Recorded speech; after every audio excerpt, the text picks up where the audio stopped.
Bonjour, bonsoir, bandeko. Bisika so bokolanda biso, esangoza vraiment makasi ya mona ki ba congolais botiki misala na bino, botiki makambo nyonso pona ko pesa biso confiance, ko zala na biso kolanda biso. Merci mingi.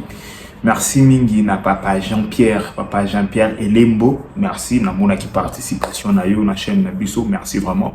Merci na ba partenaire na biso nyonso o ba ko aider biso to kende liboso. Pona bandeko nyonso bazali na poso la promotion na bango, bazoko ba mail, ba nini. Na komona, donc merci vraiment. Vous pouvez contacter biso na numéro na biso ezawana to pour yo komela biso na mail. Tala mingi sport ile kakana sima ya émission na biso. Merci vraiment. Bobo sanako aimer vidéo te. Boyebi kezali devoir patriotique ya congolais nyonso. Il faut ko aimer vidéo. C'est la meilleure façon de soutenir biso, soutenir ben émission kende musika kende liboso. Ezali ya ko aimer vidéo. Merci vraiment bandeko na ngai. Bandeko Lido il y a un numéro spécial concernant les accords américains. Spéculation et l'équipe mingi. Oui, oui, que les Congolais, on n'aime pas notre pays. Des natures, tout l'inga angote. Donc, tout ça, là, semblant, il y a au linga Congo, mais en réalité, tout l'inga angote. C'est pourquoi je me suis dit que, pourquoi pas, que solo là, n'a pas Congolais à bonne qualité. Pas Congolais, bah, l'inga vraiment Congo n'a n'inga solo. Bandeko. Les accords américains, bah spéculer. Mentionné à Mouteba, à l'obi 99 ans, 100 ans, presque, les accords seront signés pendant 100 ans. M. Soubabandi, Antoine Félix, Tshisekedi, Ateki Mboka, Mboke Tekami, Bategeli américain Mboka. Moutunyo soko loba makambo, wana soko tuni question andeko, ba accord ango tanga ki ango, ote balobi. Utanga ki yango te balobi intel alobaki nalanda ki émission intel alobaki intel atanga ki yango intel pe ba elisa ki pas intel donc ne baloba toujours que soko lingo bombe la congolais likambo comment oka na livre to chango kana katikati ya livre bo ba yebi ko tanga mingi te donc c'est pas dit que ba yebi ko tanga ya lecture tete bazana culture wana te ya que ba yebi sio que accord et lobby ke tote kimboka accord ezali public ezali public soko kena ba on terrain wana ba yebi sio te ezana ba ligne moko mike ba bombi bandeko. Pour comprendre que ezali nature ya l'homme congolais. Ce que moi je peux vous dire c'est que dans le journal et tout ça l'émotion tout solo là normalement. Qu'est-ce qui s'est passé? Dans bandela yango 20e fois. Le Congo a des minéraux stratégiques et des minéraux stratégiques congolais bandeko. Eza inestimable par rapport à la technologie actuelle. Ezali ba degré moko boye impossible. Beaucoup timola les lois, botimoli bozu lobi ceux qui bouillé, botimola ils sont même place on a besoin les sous. Donc c'est bizarre bakabo cobalt ya Congo. C'est comme si ils ont maloko à masango. Qu'est-ce qui se passe? Depuis l'indépendance du Congo, ba souffrance nyonso to mona ezala mingi ka pona ba recherche na ba richesse naturelle na biso. Ba o bayebi que oh yeza génocide to eli kanana est. Le grand génocide déjà Salaman avant la série à Léopold II. Léopold II comme on a que mokilizaki na posé à ba caoutchouc. Tous ont amanda mon histoire. Léopold II comme on a que mokilizaki na posé à caoutchouc. Pour na ba sala ba pneu, wana ba cheval et sili, ba comme ko sala mituka comme à la mode. Maintenant il faut que ça la ba pneu pour etambusa mutuka wana. Bandeko, mutu nyonso aki na posa caoutchouc. Et caoutchouc réserve belé na mukili baye komona yango na Congo na nini forêt équatoriale banzeto ba benga racé EVA si je me trompe pas et bimisaka caoutchouc. Qu'est-ce qu'il faut pour na ko faire produire bateau mais d'œuvre bazu ba congolais ba okata bango maboko ba ebisi peut-être que oko produire 10 kilos na journée soko produire 10 kilos te ba kati loboko. Et ba kata batu maboko ba beta batu donc en fait plus de milliers de morts ba millions kututokoma. Donc ça veut dire que Congo a déjà victime de la richesse naie avant d'Atotoloba, avant qu'il se derrière le pouvoir. Parce que on se mutate kimboka. J'aurais voulu que tant Léopold il était mutate kaki. Toye ko poussa na bandeko. Toye ko mona ke Ba série à URSS, guerre froide. Le monde a na posé à uranium. Uranium quantité mingi ezawa ezali na Katanga. Yango moni maintien ya Mobutu na pouvoir malgré vision muke Mobutu azalaki nango. Et Mobutu appelle ça qui yango na kimia. Yango moni que ça pas vraiment profité na peuple congolais. On a même détruit ya muke ba Belge batikaki. Et le monde est basculé dans électrique, ce qui est cobalt, ce qui est coltan. Batali na est quantité à coltan et belé. Nde bomoni ba guerre à est bande. Tout ça, banani ba entretenir ba guerre wana, ce sont des intermédiaires bandeko. Quand je dis des intermédiaires, ce sont des entreprises oyoyo. Dans les pays, pourquoi Émirats Arabes Unis, Qatar et les autres, financent ça. Dans le projet, il y a déstabiliser Batou, qu'on soit minéré ou na makasi, qu'on côté que l'entreprise américaine. Ce qu'on remarqué, intermédiaire, au bas côté que la Apple, Coltan, au coup de Qatar, au coup de Arabie Saoudite, au coup de Chinois. Intermédiaire parce que Apple, il est à consommer produit et pas intermédiaire. Et le même problème, Bandeko. Les Saoudiens, qu'est-ce qu'ils ont fait? Avant, il y a un accord au Bandeko. Les Saoudiens, quand ils ont dit pétrole, pétrole, les autres, ils sont après ça l'Arabie Saoudite. Nous disons, on a posé au Koufa, à l'Arabie Saoudite, on a posé tout le monde à Dubaï, tout le monde à Qatar, il a évolué. On a milliards. Maintenant, vous savez ce que les Saoudiens ont fait. Les Saoudiens, tant qu'ils ont remarqué qu'il y a un pétrole, ils sont américains. Ils sont un pétrole. Ils ont exploité. Ils ont associé Bissopé. Mais pour garantir la stabilité et la sécurité. Les Saoudiens ont fait ça. Ils ont appelé les Américains. Proposer que le pétrole n'a pas $4. Mais en contrepartie, les Américains vont assurer la stabilité et la sécurité. L'Arabie Saoudite, à quoi vient Nini na Congo, ou ya Mouteba. Boye bisangelo ni na Arabie Saoudite, à quoi vient na Congo lelo. Qatar a sali la même chose. Koweït a sali la même chose. Lelo boye bisanga Qatar. Toki ko kemande loko boite pas Qatar. Et biso quand on veut faire la même chose, parce que ce qui est on n'a jamais essayé. On a déjà essayé d'utiliser nos propres richesses pour nous-mêmes. Biso moto exploiter yango. Ça n'a pas marché. Et aujourd'hui, on s'associe avec les Américains que na place, Moumandako Somba et Payaba, intermédiaires qui sont des commissionnaires, que les entreprises américaines viennent exploiter les minéraux sur place eux-mêmes. Bandeko na place, na on va comprendre Bouzo Bezawapi. Les gens acceptent que les intermédiaires Bayaba, Bouma, Bayiba, que Mouto a son pas intermédiaire aya pour exploiter Moyemoko. Et Koya pour exploiter Angoana, ça nous amène la sécurité. Ça nous amène les investissements américains. Bandeko. Ok, mutatai malobi bateki mboka. Na ebite bateki nyango nani na combien? Toke musikate. Lelo ba entreprise américaine zoya. Na loki dira 100 ans. Mais 100 ans coûte ça mouké. Parce que aussi longtemps qu'il y aura les Américains chez nous, aussi longtemps, biso va Congolais toko profiter de la contrepartie accord, la sécurité, stabilité. Même pendant 2000 ans, si le Congo peut être stable et sécurisé, en quoi c'est mal? Si le Congo peut profiter en matière d'argent par cet accord-là, en quoi c'est mal? Dis-moi. Si le Congo peut profiter de la technologie, en quoi c'est mal? Bandeko, en ce moment, débat, il fallait qu'ils aient accès sur qu'est-ce que le Congo gagne. Débat, il fallait que ça la yangouana. Il y a que, ok, balobi qui investissement, et aux aléas 500 milliards de dollars. Sur les 500 milliards de dollars, bah ko investir dans secteur nini. Peuple intelligent a ko banda ko réfléchir, ah bolobi ba investir dans agriculture.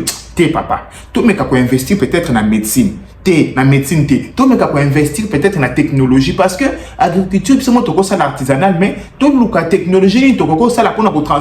En fait, les gens intelligents pouvaient accélérer le débat sur ça. Que non, tout mec a côté l'investissement ok ouais. Et à l'opposition majorité société civile, tout fan da tout mec a côté là ok il y a un accord moko ya bien. Tout ça la nini na mbongo oyo tozozwa.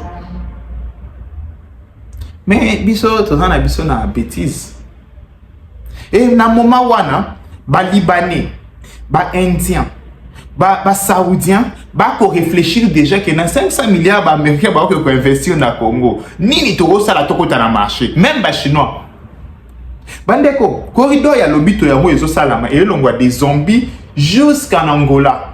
Et on les parti munene ya Congo. Combien d'investisseurs congolais basangani déjà na mito ba loba ah.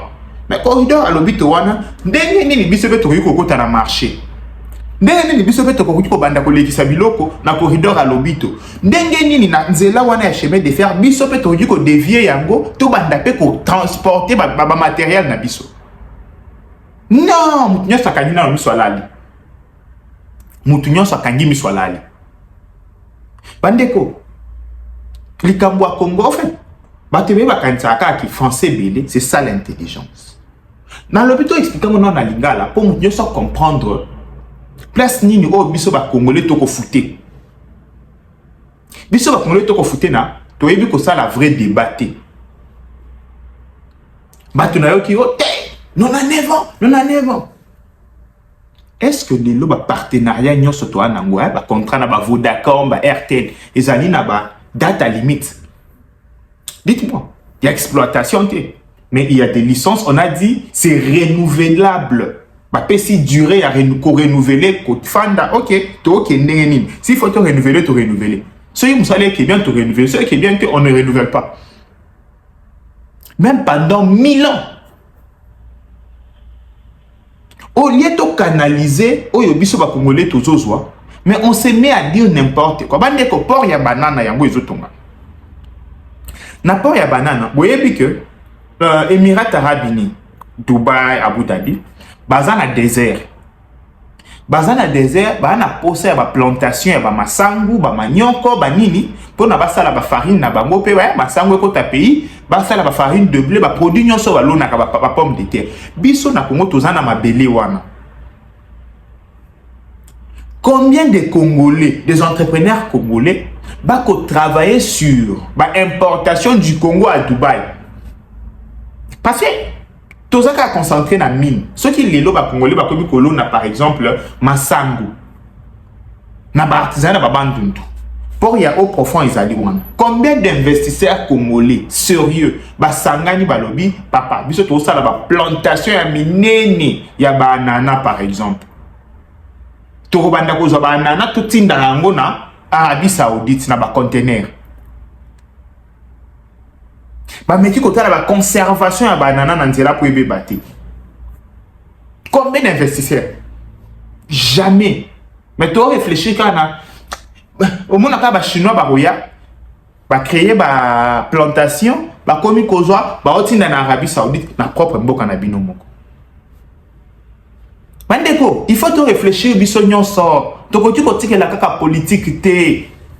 To réfléchir ça ka biso nyonso, surtout les investisseurs congolais, surtout biso classe politique congolais, surtout société civile congolaise, même l'opposition congolaise. Il faut te aider. To réfléchir biso nyonso. Ah, avantage nini zali o ba congolais ba koki ko tirer na likambo. Ba entreprise américaine ko ya, par exemple pour na ba mine ba nini. Il faut déjà qu'on réfléchir ba tuana ba yebi ndenge nini ya ça recrutement te. Il faut que ça la même entreprise ya sous-traitance. Oye ko tu ko engager ba jeune pour na ba sala na ba mine wana. Bozo zela itu ba indien ba créer ba agence ya ba sous-traitance. Pandeko. Au lieu de poser au gouvernement la vraie question, au lieu de place, il y a comment on a canaliser ma cambouana avantage wana, tozo michana na division, tozo michana lokuta, na spéculation. ah bateki mboka ok nakei na logique na bino bateki yango na mpo bosani parce que moi qui sont sur la américaine aux alaté bateki yango na mpo bosani en fait bateau c'est comme si baza condamné il y a ceux qui s'amaillent là-bas quelque part oui c'est comme si bateau baza condamné il y a ceux qui s'amaillent là-bas quelque part c'est ce qui est bizarre dans tout ça au lieu et place il y a comme mamaye le musika au lieu et place il y a otala qu'est-ce que nous pouvons gagner qu'est-ce que nous pouvons tirer na makambo on en tant que des Congolais non tozo michana passe-temps inutile, il y a un discuter makambo ezanga tina. Et curieusement, même l'opposition, aza au coin ya makambo, ayebi pe que il faut pousser population, to lukato tirer avantage na makambo. Talande toi diviser. Yo kanisi que ba américain tank ba ya so ba kuti biso diviser. Ba profiter na yango te. Bien sûr ba profiter na yango. Bakoki même ko boaka lokuta bakosi ba non biso ba mettre to liami poto se diviser ba mo ba gagner plus. Moutou, un homme tu dois être intelligent pour anticiper ba. C'est ça. Faut moutou, faut za maele ou anticiper ba. Bandeko, concernant l'accord américain, je vous ai expliqué, je vous ai dit que dans cet accord le Congo a plus à gagner que les États-Unis. Les États-Unis ont beaucoup d'argent. Les États-Unis, à cause de la minerie, nous, on a ces minerais. Mais nous, on va gagner de décollage à malam. Parce que, bakoye la biso, technologie, bakoye la biso, sécurité, bakoye la biso, stabilité. Ce qui m'a camionné, ce qui est bien, Nazali, nous avons été dans le bien. Mais si nous, de notre part, la qui si bonne foi, de travailler dur comme des hommes, et aider biso ndenge edaki Arabie Saoudite, ndenge edaki Qatar, ndenge edaki Dubaï. Tozuka ba modèle wana ndenge aider Angola obomona wawa. Angola ba bimi na bitumba, makambo ba savimbi.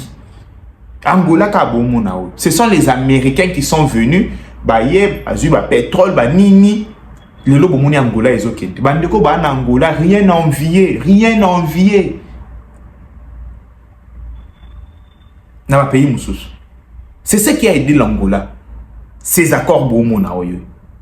Et non, ça vous plaît au fond de la misère boé bandeko. Est-ce que ça plaît à Bino? Les lorsqu'ils sont Angola, ils sont Angola, c'est parce que les Angolais, tant que la guerre est indi, non, ils sont allés vers les Américains, ils sont allés là. Tu as un pétrole, tu as un boya. Tout ça la partenariat bino bo pesa biso kaka stabilité bo aider biso par rapport ya maelo bo anango biso pe bo sangisana ya biso to mona ndenge to okeli boso itala Angola lelo bandeko tala Angola lelo Kongola on dima kufa na Angola kazonga na Kongo mais Angola ba leki na guerre moko na ebisio ke intensité ya guerre Angola ezaki ya unita na un peu la koto mais zaki liwa pembe nyao bandeko eko servir bino na les santé et ana bato guerre ya este balinga kango sepelisaka bango baganya baliaka sur yango et bakolinga te jamais au grand jamais guerre esila nabia bakolinga te sila bakolinga te et qu'est-ce qu'ils vont faire? Ils vont tout mettre en œuvre. Et si la tête continue na statico. Biso pe ba Congolais mususu ya mauvaise qualité, to leka ni to landa bango na sima. C'est bizarre. On a bosenga ba Congolais zali que na lingite na pesa bino kende na site ya état américain au mon accord komaka kata na Google accord RDC USA hein au commis accord partenariat économique ekobima eza na français tanga yango comprendre pe en tant que moto joie pe ayo conclusion après ya otala na makambo nga na lobby o meka ko comparer ce que balani lobby ah moi la mai azaki moi maele ce que balani te o lobby a lobby bilobela et aux alelo malamu merci mingi tokuzongi ya so accord oyo. Bonjour à tous bandeko oyo nyonso bazali na posa ya pour faire passer ba message na bango ba publicité na bango to pe ba promotion ya ba produit na bango, adresse c'est moko na Tosha TV. Bokoki ko contacter biso pour na publicité na bino nyonso na numéro na biso sur WhatsApp. To pe bokoki ko komela biso na adresse mail na biso. Bobanga te bandeko to ko proposer bino ba campagne ya ba prix nyonso. Tozali na campagne ya une semaine. Tozali na campagne ya un mois. Tozali pe na campagne ya jour moko. Tokoki ko poster au jour moko na ba canal na biso nyonso. Kobanga lisusu tozali na business na yo kobanga te koloba te que ezali mukie moyen na sala promotion ezali te to pe nazali na mbongo ebele te moyen ko sala promotion ezali te. Non, avec Tosha TV to faciliter bino tellement tâche que contacter biso na numéro na biso pour na produit na nyonso tokoki pesa yo plan ya marketing ya kitoko na promotion ya kitoko kozelisa lisusu te sala publicité na ona Tosha TV.